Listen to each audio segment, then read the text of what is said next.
Estamos aqui para partilhar histórias com vocês. Casos assustadores, macabros, inexplicáveis. Outros nem tanto. Resolvidos ou por resolver. Mas o que todos têm em comum é a sua veracidade. São crimes reais, factos verídicos. Atenção, a realidade não se acomoda à sensibilidade. Ouvintes avisados. Olá malta, eu sou a Catarina, sou mãe de uma miúda bué gira e trago-vos hoje mais uma sabedoria: burro velho não aprende línguas. Olá, eu sou o Pedro, tenho frio e quando a cabeça não tem juízo, quando te esforças mais do que é preciso, o corpo é que paga. Yeah! E cá estamos nós, mais uma quinta-feira, para vos trazer mais dois casos, dois crimes reais de Portugal e Espanha. Esta semana vai começar o Pedro, eu não faço ideia. Não, Por isso, não expliquei nada, não nada, sei nada. zero. A gente falou nada, a vida tem sido bastante ocupada, graças a Deus, tem corrido tudo bem. É verdade. Por isso a gente não sabe nada. Estou super curiosa, manda vir. Bora Bom, lá. olha, o meu caso chama-se Um Jogo de Realidade. Este caso chamou-me bastante a atenção por ser tão macabro, ok? Pronto. Não tão macabro, mas é muito estranho. Então, Um Jogo de Realidade. Estamos em abril de 1994. Carlos Moreno Fernández era um homem absolutamente normal, espanhol, 52 anos e funcionário de limpeza da empresa El Impecable Ibérico, na cidade de Madrid. Foi um emprego que ele conseguiu para sustentar a esposa e os 3 filhos depois de ter passado bastante tempo desempregado. Ou seja, ele estava contente com o emprego. Na madrugada de sábado, 30 de abril de 1994, ele estava à espera do autocarro noturno na paragem da rua Bacares, no bairro de Manoteras. Ele vinha de visitar a sua amante, Modesta e sobrenome L, 51 anos, também mãe de 3 filhos, que morava nessa zona. Ele visitava a Modesta periodicamente e ficava até tarde às sextas-feiras. Nos dias em que recebia o ordenado da semana, normalmente ele dava só luxo de ir de táxi para casa, mas naquela noite ele preferiu guardar o dinheirinho e ir de autocarro. E seria a pior decisão da vida dele. Nossa. Eram 4 da manhã, quando ele se sentou no banco da paragem e acendeu um cigarro. Lá estava ele a fumar, tranquilamente e tal, completamente despreparado, desprevenido, quando 2 demónios que adoravam pesadelos sangrentos apareceram. Nossa. Ok, uma noite anterior, na noite da sexta-feira, 29 de abril, ou seja, nem a noite anterior é a mesma, porque se lembras que são às 4 da manhã do dia 30. Sim, pronto. exato. E claro. Exato. Na noite de sexta-feira, 29 de abril, Javier Rosado, 21 anos, e Félix Martínez, de 17, 2 jovens de classe média alta de Madrid, planeavam detalhadamente o crime macabro que iam cometer como parte de um jogo criado por Javier. Eles vestiram roupas velhas para a ocasião, porque sabiam que eles iam se sujar. Eles equiparam-se com armas brancas, facas, e com luvas de látex, que Javier roubou do laboratório da universidade onde ele andava a estudar. Também já tinham preparado alguns arquivos sobre as possíveis vítimas. Ok? Tinham vítimas concretas. Bué premeditado tudo. Sim. Tinham um titulado, ou seja, as fichas eram basicamente personagens, entendes? Do jogo. Ok. Um deles chamava-se Benito e ele representava o tipo de homem a que Javier e Félix chamavam de estúpido. Diretamente. Ok. Pronto. Estavam prontos para sair à rua à 1h30 da manhã, quando o sábado já começava. Assim, pronto, eles foram à caça. O seu primeiro objetivo era prender e assassinar uma jovem. Ok. Escolheram o bairro de Manoteras por 2 motivos. Era na periferia de Madrid e havia pouco trânsito à noite. A primeira pessoa com quem eles se cruzaram foi descartada. Foi um homem que viram numa paragem de autocarro com um Walkman. Ou seja, isto são palavras deles, ok? Com um Walkman e cara de idiota. disse o Javier, sem emoção Ok. nenhuma, já quando estava a conversar. Os três acabaram por conversar até sobre coisas triviais, até o autocarro chegar e o homem voltar para casa. Ou seja, até ficaram ali na conversa com o homem, porque pronto, Yeah. viram que não, mas pronto. Esse homem nunca descobriu que tinha salvado a vida por um triz. Ou seja, por algo tão simples como não se enquadrar nas regras do jogo do Exato. Javier, ok? Uma destas regras estipulava que, antes das 4 da manhã, a vítima só podia ser mulher. Então, claro, por isso é que ele não morreu, porque ele podia ter morrido, perfeitamente. Porquê? Porque ele enquadrava-se na carta do Benito, por ser Exato. idiota, digamos. Ahm, Frustrados, estes dois jogadores barra assassinos continuam o seu caminho e viram uma mulher a deitar fora o lixo, mas não lhe dava tempo para nada e além disso também não era jovem. Então não se enquadrava na regra do jogo. Um tempo depois eles viram uma rapariga acompanhada por um homem. Não foi conveniente, estava acompanhada por um homem. Pois claro. Claro. Então eles encontraram um casal de namorados também depois. E o Javier Rosado ficou muito irritado com os contratempos que lhe ocorreram no cumprimento das instruções do jogo. Ele escreveria mais tarde no seu diário pessoal, algumas horas depois. Que raio de hábito de acompanhar as mulheres até às suas casas. Ou seja, já. Pronto. Não. A noite estava quase a acabar e eles sem nenhuma presa à vista. As regras do jogo, o jogo chamava-se Raças e, como eu já tinha dito, foi criado pelo próprio Javier Rosado, estabeleciam que, a partir das 4 da manhã, eles poderiam escolher qualquer vítima. Até mesmo um homem com a condição de ser gordinho e estúpido. Às 4h15, eles encontraram este homem numa outra paragem de autocarro. Era o Carlos Moreno Fernandes. E basicamente não era um ser humano para eles. Era apenas um símbolo que tinham que conquistar. Exato. Javier escrevia no seu diário: olha aquele ali, ele tem cara de idiota e usa meias estúpidas. Ok? Uma vez detido, o Javier também conta a cena da seguinte forma. Eram 4h15, naquele horário já não havia a regra das raparigas e podia ser um homem. O meu parceiro sugeriu apanhar um táxi, roubar o taxista e cortar-lhe a garganta. Mas eu rejeitei o plano. Eu vi um tipo a caminhar em direção à paragem do autocarro. Ele era gordinho e velho, com uma cara estúpida. Ele sentou-se na paragem, assim tipo rechonchudo, com uma cara de maluco, na qual eu queria bater. Ou seja, cara de maluco na qual eu queria bater. Uau. Barba de 3 dias e uma bolsinha que parecia ter roupas dentro. E na minha cabeça tinha como uma carta imaginária na testa que dizia: quero morrer. Oh! Sim. Esta é a declaração do Javier. Eles aproximaram-se do Carlos e exigiram o dinheiro. E disseram-lhe: ponha as mãos atrás das costas e mostre o pescoço. Os agressores sacaram as facas, mas o Carlos, que carregava o salário da semana, resistiu com todas as forças, claro. Ele lutou com eles, ele insultou-os, tudo, para tentar salvar o dinheiro. E os jovens limitaram-se a empurrá-lo, enquanto os esfaqueavam, em direção a um barranco no parque onde eles se encontravam.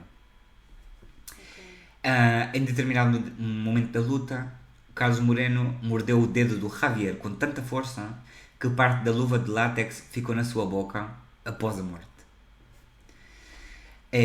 Javier Rosado detalhou no seu diário os detalhes da agonia de Carlos Moreno e as suas inúteis tentativas de fuga. As facadas não atingiam órgãos vitais, mas sim o contrário.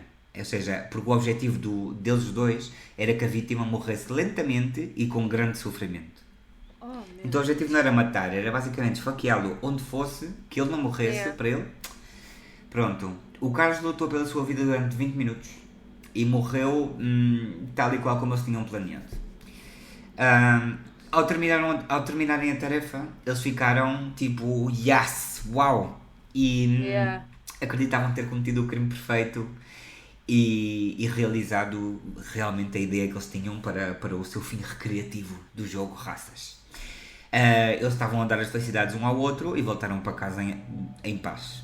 Ok? Antes de adormecer, Javier Rosado preencheu a carta que tinha para o personagem Benito. Desenhou com bigode, com a bolsa onde guardava a roupa de trabalho, ou seja, tal qual a imagem do Exato. Carlos. Exato.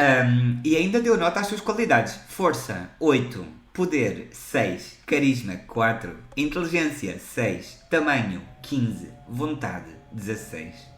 Sim, um jogo. Depois de escrever tudo isto em várias folhas, ele foi dormir. E sentia-se invencível. A coisa é que seria precisamente o ego altíssimo do Javier de ter feito isto que permitiria à polícia meses depois a resolver o caso, bastante facilmente. O corpo do Carlos Fernandes foi encontrado no dia seguinte no barranco do parque por um motorista de autocarro que tinha ali parado para fazer a pausa dele. A cena, super macabra. Ele foi esfaqueado 19 vezes, tinha a garganta cortada, estava estripado em algumas zonas do corpo e a coluna partida. No bolso das calças a polícia encontrou as 60 mil pesetas, que são 361 euros, mais ou menos agora, do pagamento da semana dele, ok? Que ele tinha ganhado na sexta-feira. A motivação do roubo, claro, foi completamente descartada. Ou seja, Exato, está ali o exato. dinheiro. Um pedaço da luva de látex também foi encontrado na sua boca, obviamente, como eu tinha dito. Mas os investigadores não tinham a quem vincular esse pedaço de látex ou o crime com o ADN, porque os autores do crime não tinham antecedentes criminais, então não estavam na base de dados. Claro, não tinham como chegar a eles. 6 meses depois, já planeavam eles dois, outra vez, uma segunda excursão sangrenta. Ok?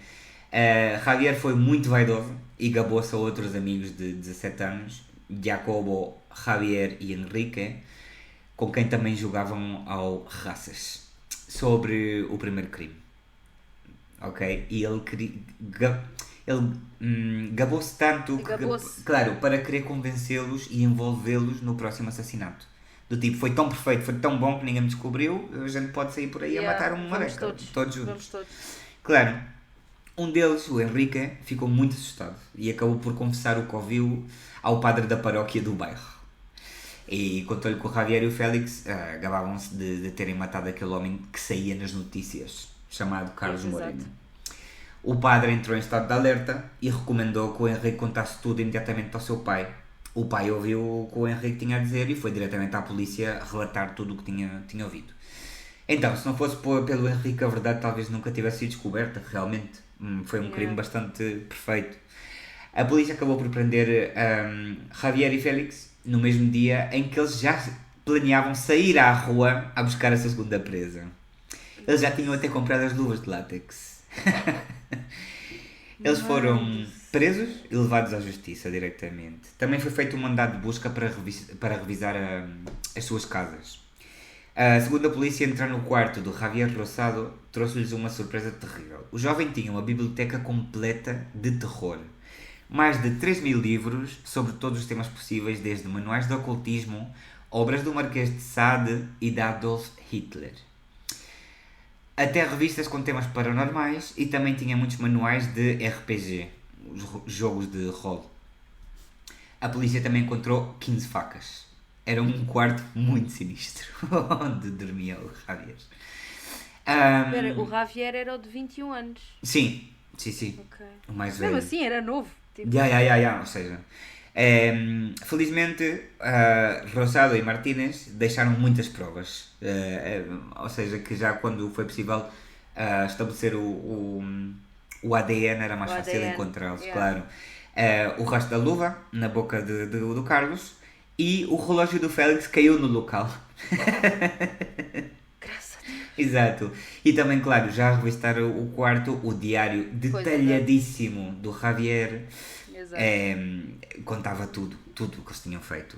Quando foi preso, meses depois, o Javier ainda usava um penso no dedo ferido, porque, segundo as palavras dele, quando ele meteu o dedo na boca do idiota, ficou gravemente ferido.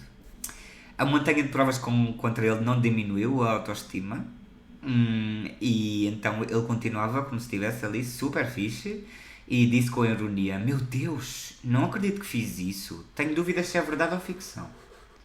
Isso ele disse isto à polícia, ok? Sim. Ou seja, ele estava delusional nível 300. vários especialistas e muitos estudos da mente humana em casos extremos foram consultados para resolver este caso e avaliar a situação psicológica do Javier. Terminei, mas quero só explicar as regras do jogo, de raças. É um jogo onde a humanidade foi dividida em 39 raças, ou arquetipos, que ele inventou com base em personagens e nomes fictícios. A raça 37 correspondia a psicólogos, a 25 a mulheres, a raça 22 a homens, raça 1 a bons, raça 7 a maus. O jogo foi um coquetel muito perigoso de ideias extremas com as quais também ele conseguiu obcecar ao Félix. Às vezes o jogo consistia em impedir que um navio chegasse ao porto, ou destruísse uma cidade, ou matasse uma mulher imaginária que traísse a sua raça. Ok? Ou seja, como o jogo inventado era bom, aquilo era um jogo de tabuleiro fixe. Sim. Claro, a verdade é que com o passar do tempo, o tabuleiro do jogo tornou-se demasiado pequeno e aborrecido para ele. Então ele propôs dar um passo mais além e os jogadores tinham que sair para fazer o movimento da jogada e matar alguém de verdade ou roubar alguém de verdade, ou seja o que fosse. Ai, desculpa lá, tu tens que ser realmente uma pessoa com uma vida muito aborrecida. Totalmente. Para pegares num jogo de tabuleiro e queres passá-lo dali para a realidade. Epá. Sim, não tinha mais que fazer. Olha só o cérebro desse... Não, obviamente esta pessoa estava super prejudicada e arrependimento zero. Ou seja, ele estava a vangloriar-se. Nem aí. No meu caso, a Anitta cometeu o crime e foi presa. Foi presa. Olha! E foi muito bem presa. Exato. Estou em choque. É a tua vez. Eu já sei que eu depositei muita informação muito de repente, muito louca, mas... Não estava a... Estou em choque, tipo, miúdos bué da novos, já metidos tipo em cenas bué, dips, bué... Sim. Além... Não, estou em choque. Uma boa notícia é que eu encontrei tanta foto deste caso que até vou ter dificuldade para escolher o que é que eu quero pôr. Acredito. Anyway, it's your turn.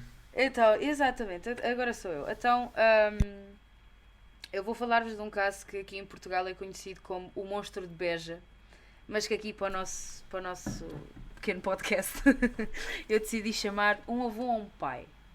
Vamos perceber porquê. Primeiro, para nos situarmos em espaço e tempo, estamos em Beja em 2012. Eu tenho ido assim aqui há pouco tempo atrás. Dia 13 de fevereiro, Francisco Esperança, de 59 anos, foi preso. Ele foi preso por ter assassinado a mulher Bem-vinda, de 53 anos, a filha Cátia, de 28 anos, e a neta Maria, de 8 anos. Hostia! Ele matou-as as três com uma katana. Uau! Mas... Okay. Elas tinham lesões nos braços, pernas, no pescoço, partes do corpo mesmo cortadas completamente, e andou também atrás dos animais de estimação. Ele chegou a matar o cão, mas o gato, sendo um gato, pensou, espera lá que eu vou, mas é basado aqui, e o gato conseguiu escapar. E os gatos realmente é outro nível. Estes gatinhos, a gente já sabe como é que é. Mas pronto, o cãozinho pobrezinho não se escapou. Todos menos o cão, sempre, por favor. Então, a Bem-vinda, a mulher, foi encontrada num quarto e a Cátia e a Maria foram encontradas abraçadas noutro quarto. Ou seja, sabe-se que ele depois mais tarde admitiu que a Maria foi a última a morrer. Ou seja, parece que ele matou-as, pegou nos corpos e posicionou-os desta maneira. Ou seja, foi ele mesmo, ok. Porque elas as duas estarem abraçadas uma na outra, depois de... Pá. Então ele matou toda a gente e andou a brincar os presépios. Parece que sim. Tá bom. É o que dá a entender, até porque, de acordo com as investigações forenses e interrogatórios ao Francisco, que ele sempre assumiu as coisas, este crime foi cometido dia 7 de fevereiro. Ou seja, depois do crime, ele continuou a fazer a vidinha dele normal, como se nada fosse, com os cadáveres todos dentro da casa. Porque ele foi preso dia 13, ou seja, ele andou uma semana a viver assim. Sabe-se que no dia 13, no próprio dia 13, foi ao Pingo Doce comprar franguinho e queijinho e pãozinho, uma grade de cervejas, chegou a casa, pôs a mesa, instalou-se, deve ter bebido logo ali umas minis, porque depois dizem que ele foi preso sem jantar e quando lhe entraram pela casa adentro já foi... ele estava de cuecas e já bêbado, inclusive há fotos dele a ser detido só de calças, portanto só lhe deram tempo por cima as calças e para lá. Ok. Ai, que triste, estás a rir disto, mas é pá. Exato. Mas pronto, mas isto prova, ou seja, que ele estava realmente a viver uma vida completamente normal com os cadáveres da família dele ali. Que ele... Hostia. Quando questionado, ele diz que primeiro que não teve, estava pouco mais ou menos incomodado de viver ali com os corpos. Depois disse também que matou a família porque estava com cancro e como ia morrer não queria deixar a família sem sustento. Disse também que tinha muitas dívidas, então que isto tudo foi um ato para poupá-las de problemas financeiros e sofrimento. Meu Deus. Diz também que matou a neta em último lugar para a criança não ficar sozinha. Porque não tinha mais ninguém na família. Mas que delírio mental mais grande? Gigante. Uau. Gigante. Então, algumas pessoas diziam que o Francisco era uma boa pessoa. Claro, sempre Que era uma somos pessoa- pessoas. Mas que era uma pessoa muito concentrada, muito cerebral, sabes? Mas que se sabia perfeitamente que ele era uma pessoa problemática. Então os amigos dele diziam muito bem dele, que era muito divertido e tal e coisa, mas também diziam que não podia estar perto dele quando ele tocava na bebida, quando ele tocava no álcool. Porque mostrava mesmo, tipo, má índole, má fé, Claro. ser má pessoa, ser agressivo, Aham. né?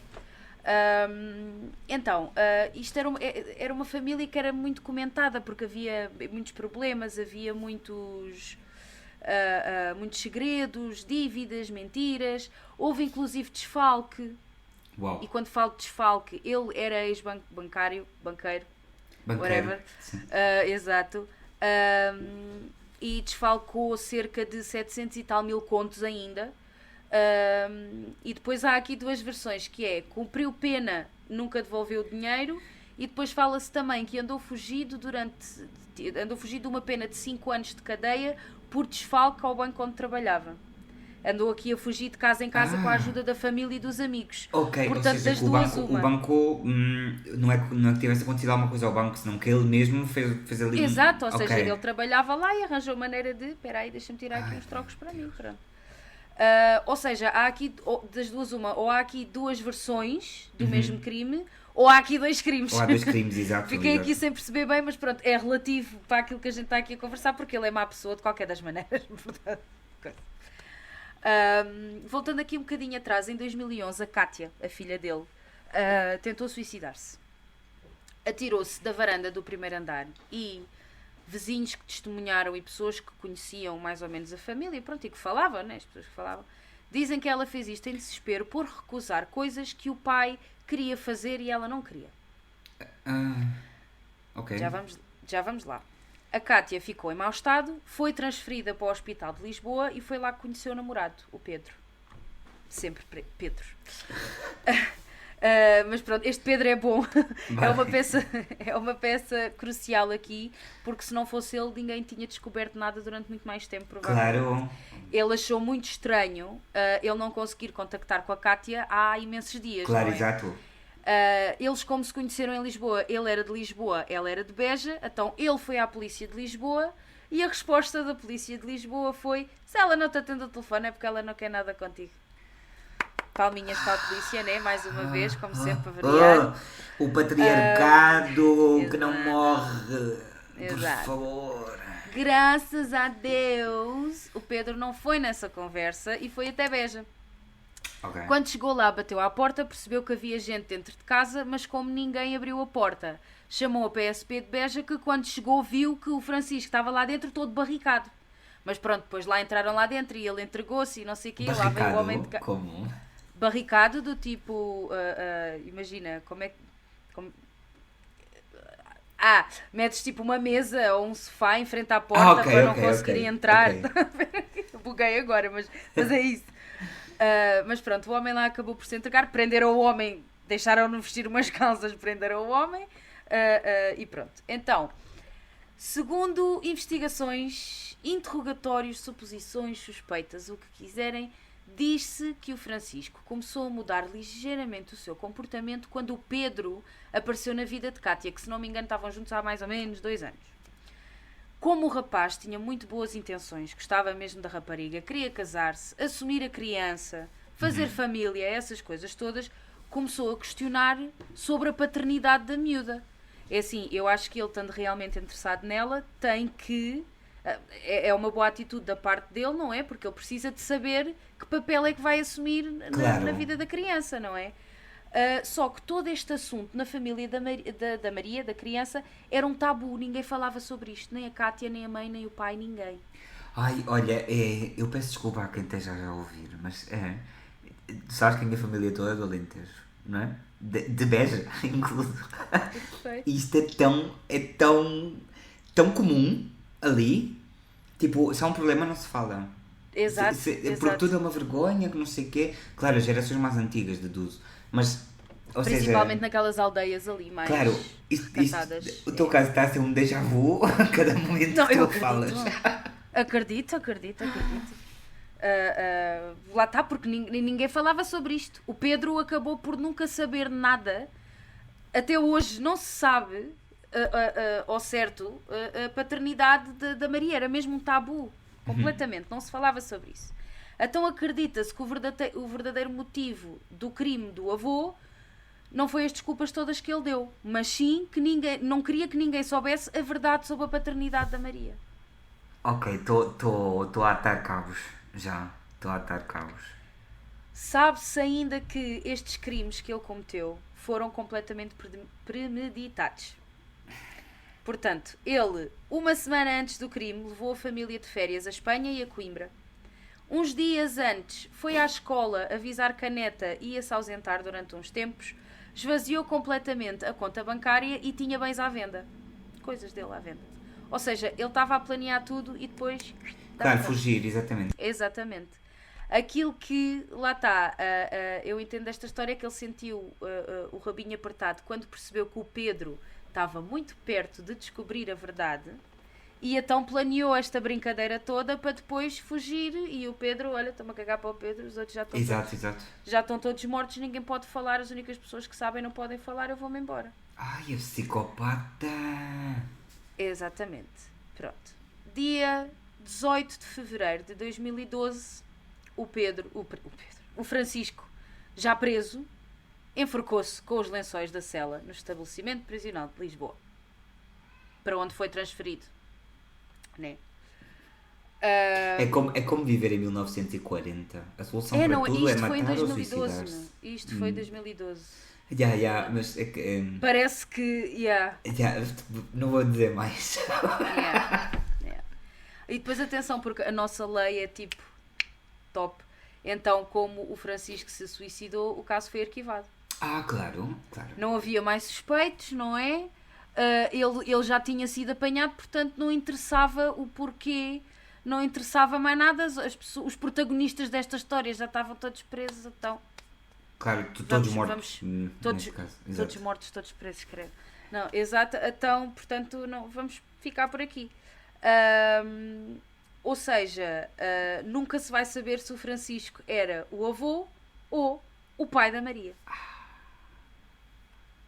Claro. Nunca se vai saber que relação incesto é que havia aqui. Se era a nível de abusos, que era o que muita gente ali da aldeia falava, ou se havia realmente aqui uma relação completamente incesta. Não se sabe. Não se sabe, nunca se vai saber. Exato.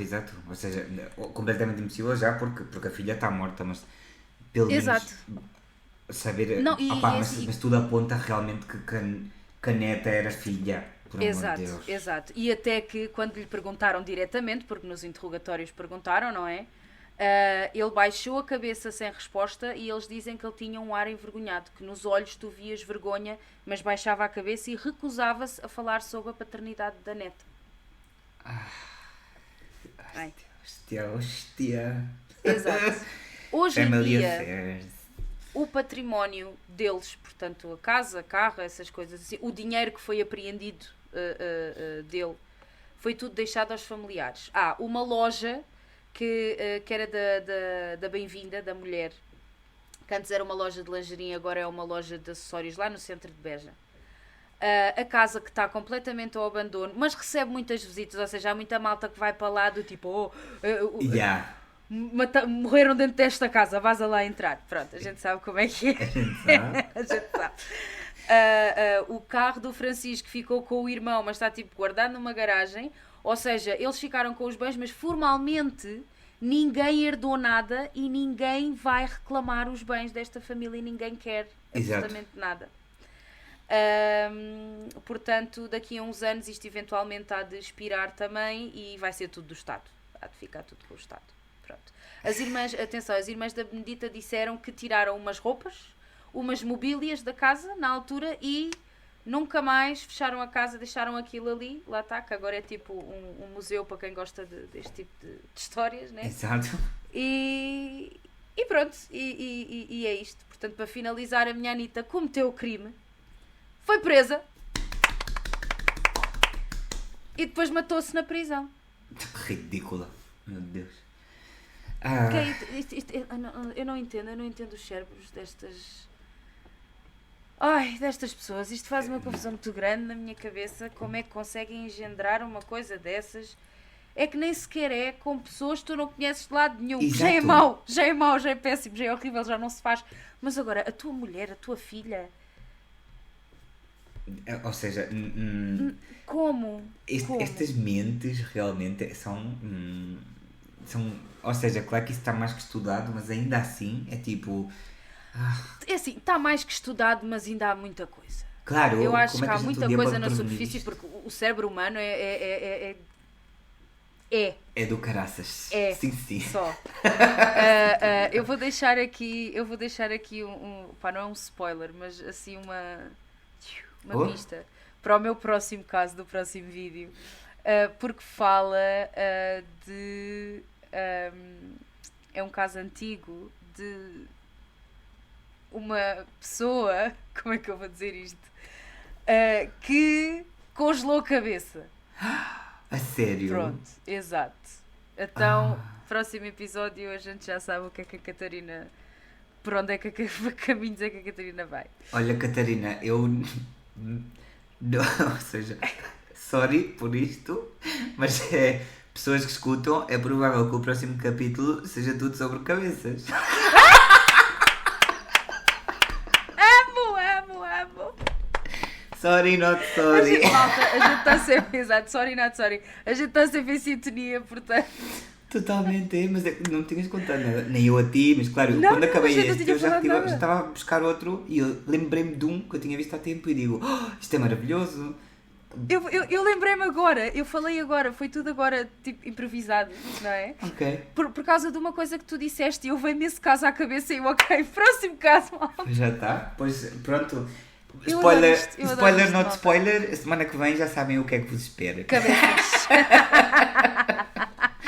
Maravilhoso. Então nada, olhem, hoje não há uma despedida super divertida, porque não me apeteceu. Porque não, pronto. Porquê? Porque não, porque digo eu que não. E que é? E tá. Tem que sacar o chinelo ou quê? Vamos chatear? Porque eu digo que não e já está. Nada, muito obrigado por escutar-nos uma semana a mais. Sigam no Instagram, no Spotify, no YouTube, sei Nas lá, outras plataformas segue em todo todas. lado, dá like, dá follow, comparte. Partilhem muito, subscrevam muito, sigam-nos, têm os links todos disponíveis no Instagram. Se tiverem alguma questão é só perguntar. Se tiverem algum caso que gostassem que a gente falasse, alguma curiosidade sobre os casos que a gente já falou, falem connosco, interajam connosco, nós estamos aqui disponíveis para vocês, ou não, mas... Ou não, depende do dia, da hora. Depende do dia, semana. depende da hora do dia, não é? Depende da disposição aqui da pessoa. Claro. Mas pronto, mas partilhem muito e muito obrigada por todas as views, porque estamos a subir, amigos. Vocês não veem as estatísticas, mas a gente vê, e parecendo que não. Estamos bem. Por isso, muito obrigada a todos. Continuem a partilhar e a seguir e até à próxima quinta-feira. Besito, gente guapa. Mua, mua, mua, mua. Got a secret, can you keep it? Swear this one you'll save. Better lock it in your pocket, taking this one to the grave. If I show you, then I know you won't tell what I said. 'Cause two can keep a secret if one of them is dead.